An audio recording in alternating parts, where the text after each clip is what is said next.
Things may not be quite as bad in Greece now as they were under Nazi control during World War II. At least meat and other basic food supplies are available. These days, the question is what people can afford to buy. The belt tightening has prompted a surge of interest in a new book that delves decades back into history. Starvation Recipes, Life in Athens During the Occupation, is now in a second print run. Historian and teacher ELENI NIKOLAIDOU spent 18 months combing through thousands of scanned newspaper clippings to compile it. She's not surprised it struck a chord. The survival guides managed to save the Athenians during that time, so I can imagine that yes, they will also be able to help now, especially the very poor and working class.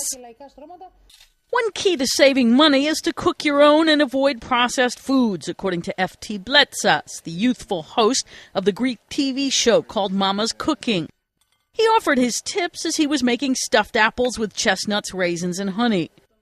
Yes, we need to eat some foods that people during the German occupancy used to eat, like more beans and more whole grains, like unprocessed whole grains, or things that are produced here in Greece and they're freely available.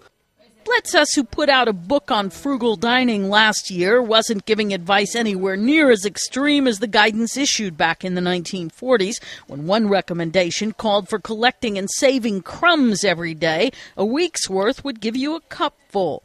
Still, one consumer group has found 9 out of 10 Greeks have had to change their food shopping habits as a result of austerity measures forced on the country.